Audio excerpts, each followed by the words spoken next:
What's up, everybody? It's your girl Kiwan, and I am back with another episode of Reasonable Doubt Season 3, Episode 4, Friend of Foe. Before I start, y'all make sure you like, comment, subscribe to the channel. Click the notification bell button so you can be updated on every video I drop. Make sure y'all like the videos so I can stay in the algorithm. That would be so great, y'all. So anyway, the episode starts with Jax. Jax and Daniel pull up unannounced at Ozzy's house to speak with Ozzy's sister. So Jax is asking her a series of questions about the drugs. Where did she get it from? Does she know anybody that could have been, that can have an alibi for, or a person, I want to say it was a person of interest or an alibi for Ozzy. She gave them a name. She also lets Jax and Daniel know no, she doesn't know where the drugs come from, so she's lying. And then she admits that she was the one that actually got the drugs, right? So we find out that Ozzy's case his trial starts this week, and they leave from there. Jax asks Daniel to follow up because she believes that his sister is lying about something. All right. So we see Bill in the next scene. He's getting out of his car with a bouquet of flowers. And I want to say that Kendra is his wife, but they are probably separated. And he gives her the flowers and lets her know, tells her happy anniversary. And he was like, hey, I brought you your favorite flowers. And she was like, first of all, my favorite flowers are peonies. And she said our anniversary was yesterday. So it turns out that Bill was a day late and $1 short. And she was like, not only that, I asked you for some space. We're supposed to be having space and you're not respecting those boundaries, right? So when I look at Bill and Kendra, what I see is, to me, what it appears is that Bill must have been like a workaholic, and he never made time for his family. He never paid attention to them or to detail when it came to his family, and that was his greatest downfall. So it seemed like he put his job over them, and Kendra must have got tired, and so she just let go and let God. Okay, so Bill tells Kendra, he's trying and that he's learning, and I'm looking at Bill like, how are you learning? Like, you've been married to this. I just need the back, like, how long they've been married. Like, it seems like they've been married for some years because they're kids. They're all elementary age, but they've been married for quite some time. So Bill lets Kendra know, hey, have you heard about the Ozzy case? And she was like, yeah. So he tells Kendra, I got second chair on that case, and that could possibly make me partner. And so Kendra was like, well, congratulations. Like, she's not impressed by it. And so he also asked her, hey, since I have to prep for the case, is it possible if I can bring the kids home just a little earlier? And so she was like, this is why you brought the flowers. You didn't bring the flowers because of me or our anniversary. You brought it just because of you. And so she gets frustrated and she tells Bill, you always act like your time is more important than mine. And so she tells him, no. Do not bring them home early. Bring them at the time you're supposed to bring them. You need to figure it out just like I figure it out all the time. So in the next scene, Sam comes to Louis' office because Louis found some discrepancies on the work that Sam was doing. And so Louis tells Sam admits to Louis that he didn't learn the C++ code. I think that's what it was, or CC+, but I think it was C++ code. And so he tells Louis, but I am learning it now. Somebody is teaching me, but it's taking a little longer than I thought. So Louis gives him grace and extend him a period of time to get his stuff together instead of talking to his boss about it. But, it is what it is. So he thought he was being a good boss. Anyway, Jax and Bill, Daniel, and I forgot the other lady name. They're in the conference room talking about the case. And so Jax was like, listen, I'll be right back. So Jax went to go get this lady named Susan from accounting, and she brought her into the conference room, and she just asked a series of questions. and notice how Susan's emotions transition from here to here, like from to care once she hears what's going on with Ozzy, right? So Susan was like, how do you feel about Ozzy? And Susan was like, I mean, he's fine. I used to like his early work or whatever, the show he used to watch. But I think in that moment, I thought Susan said he used to be a troubled kid. And so Jax was like, well, what if I told you Ozzy was on drugs? And she said, well, that is to be expected because, he's in Hollywood. It's Holly weird. They do drugs and all kind of, sexual activity and all of the things. And y'all know when it comes to Hollywood, that's a lot of the narrative. And we all know that to be true. All right. So Jax asked, what if I told you he was sexually abused as a child? And immediately Susan's heart went from cold and it warmed up in that moment for Ozzy. And she was like, oh my God, I'm going to pray for him, and, she starts to give this grace for Ozzy in that moment. And so Jax was like, hey, do you go to, you go to church? And she was like, yeah, me and my daughter, we are in church weekly. Okay. And so she tells Susan, I appreciate it. And so Susan was like, oh my God, is any of this true? Now, I don't know if Jax told her yes or no. She probably told her no. But it was just to point out how the jury can go from, how people can go from feeling one way about you to another based on knowledge that they have of you. All right. So Jax get home. And we get it sexy. I think that was the song that was on. Get it sexy. And she got on this lingering. It was nice. Okay. And Louis came home and he went to work. And that's all I'm going to say about that. So they in the bed talking after they do what they do. Naima walk in the door. They was like, damn. They get up, get dressed. And they talk to Naima. Naima is ignoring them. She walk in her door and close and shuts the door in their face and lock the door. Y'all know Jax is pissed at this point. And so Naima comes out of the door and she shows them the baby jersey, and that's when everything just went quiet. So we see that Spencer is home. Y'all know he home on his break, right? So Jax and Louis is explaining to Spencer and Naima the situation. And I feel like they're not being fully transparent. It's like they're talking in circles to Naima and Spencer instead of just saying, listen, I slept with Tony when me and your mama was going through our stuff, and I got Tony pregnant. And the reason why I didn't tell y'all, the court, like, you need to lay it all out. Even though you should have told them then, they would have been mad then, but by this time they would have been okay. Anyway, Naima asked them, they asked, do y'all have any questions? Yada, yada, yada. Naima asked, why do they like to ruin everything? It's like our family, the family that we have, y'all feel like that we're not good enough. And she got up and left.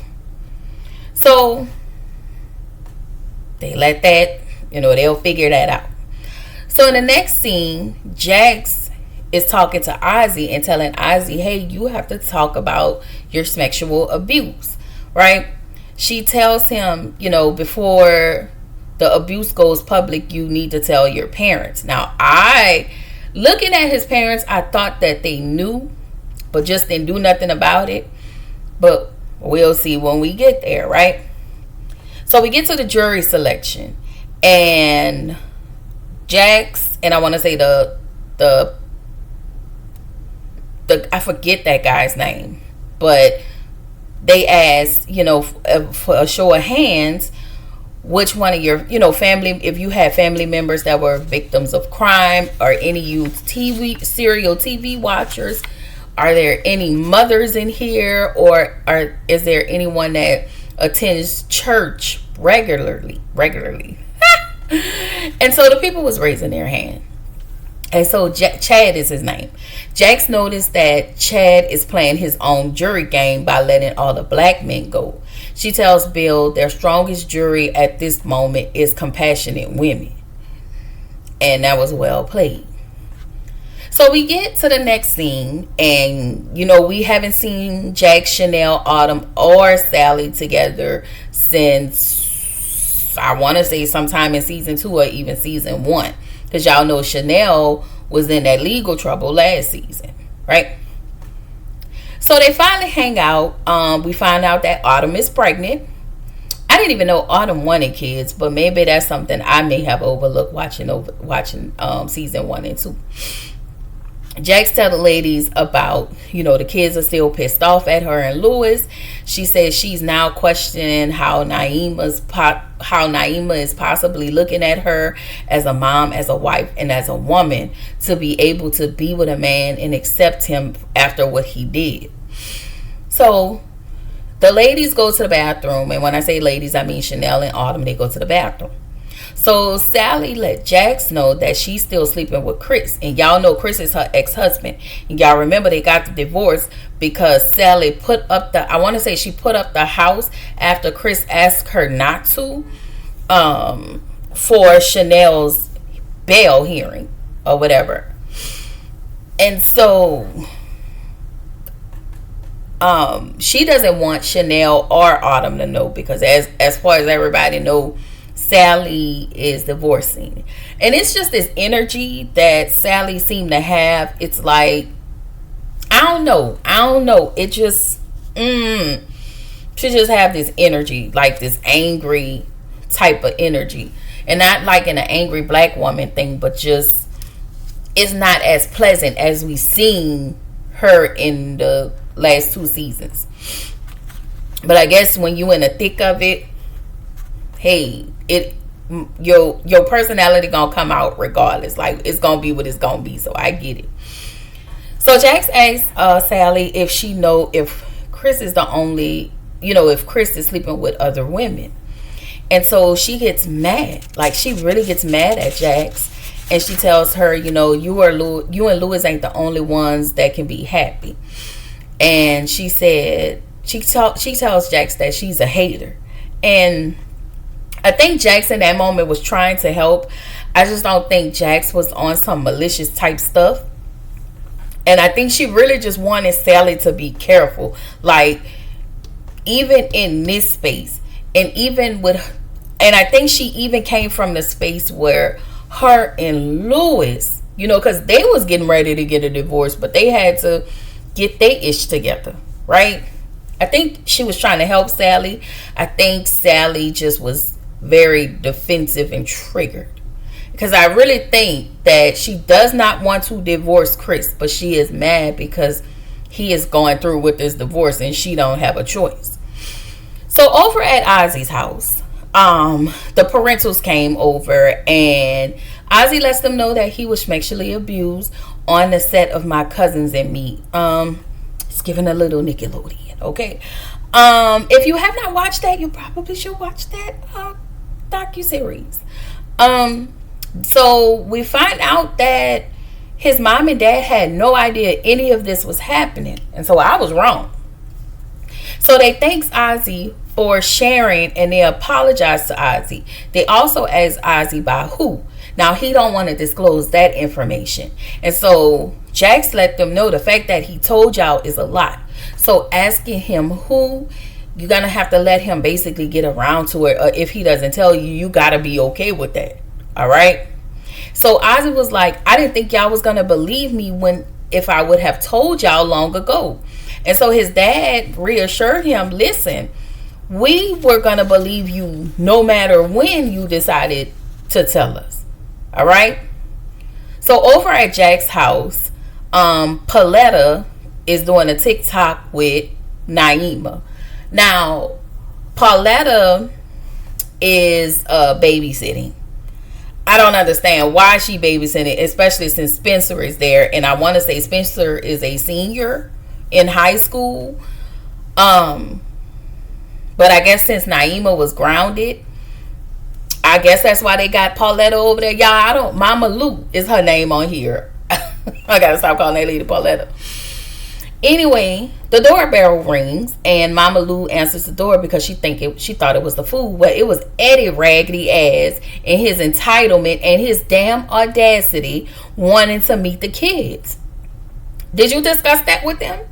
And if you discuss that with them, I think they told him not yet, but he want to overstep boundaries, and that's the problem I have with Mama Lou and this damn man. Y'all overstepping boundaries that y'all should not be overstepping. So he meet the kids because he knew Mama Lou was over there watching them, was over there with the kids. And so I guess he felt like, I can just go in when it comes to Mama Lou and bombard my way in a mess.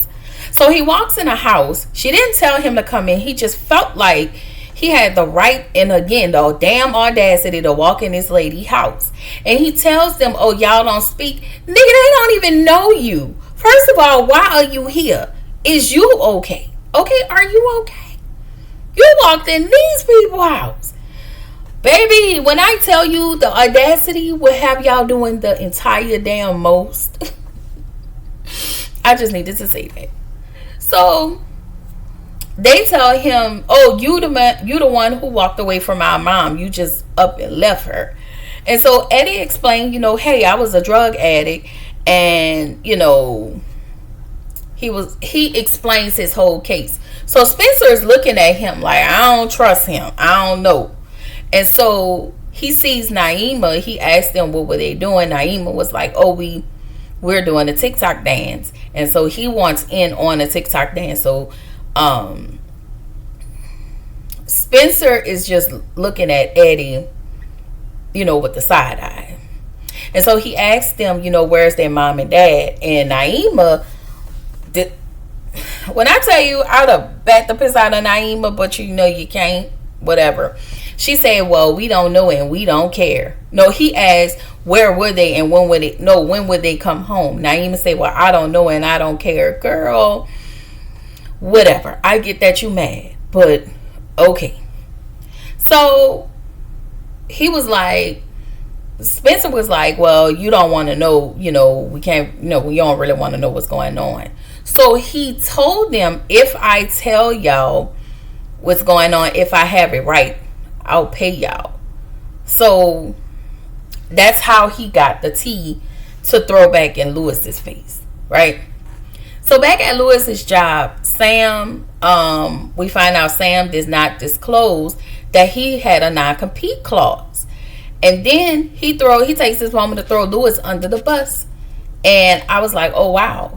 And so since he threw Lewis under the bus, now Lewis's boss looking at him and basically threatened him with his job if you don't get your shit together. Like, I ain't gonna get mad at him, but I'm gonna get mad at you. So Jax comes home in the next scene, right?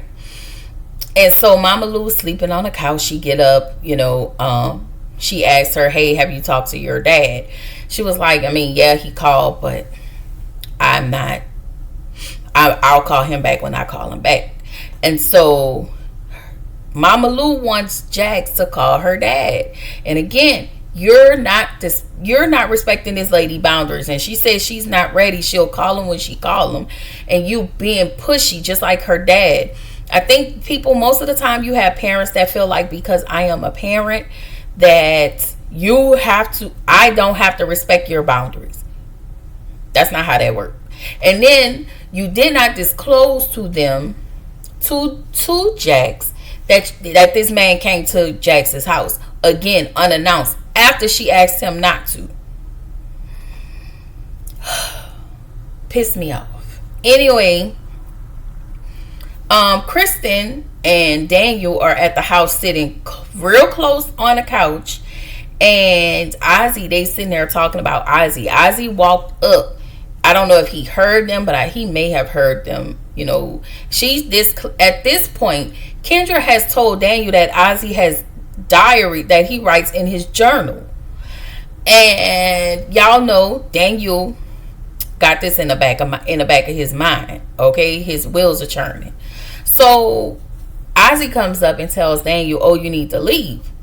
So Daniel leaves. He tells Kristen, "Listen, I don't know what you got going on or what you think you finna have going on, but you know he's a part of my legal team. So whatever you trying to do, don't do." All right. So then it was the first day of trial, and Daniel gets the key. There's a spare key. He called Kendra and said, I think he said he left something in the house. And Kendra tells him what a spare key is. Well, he's looking all over the house to find Daniel's journals that he had been journaling since he was a kid. Or, maybe teenage. I don't know. He's been journaling for years. So, back at the house, Jax and Lewis, back at the house, Jax is making dinner. The kids come out and eat dinner. The kids let Jax and Lewis know that Eddie came over to their house. Lewis is pissed off at this point. Him and Jax go in the back and have a conversation. Lewis was like, I don't want him meeting the kids. I don't want him around them because he abandoned you, and I don't want him to do the same thing to them. Jax was like, you know what? At this point, I'm just looking for a win, because if we take those kids away from him and it seems as though they like him, they're going to be mad at us for something else. So, we get to Bill and Kendra.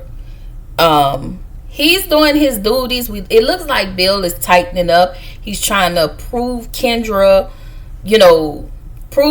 that he can be solid. All right, they got some cute kids. I wasn't mad at that. All right. So Lewis goes and visits Eddie, and he tells Eddie to stay gone for good. Eddie, at this point, have too much dip on his chip. Why? Because he paid those kids to get information about what's going on between Lewis and Jax.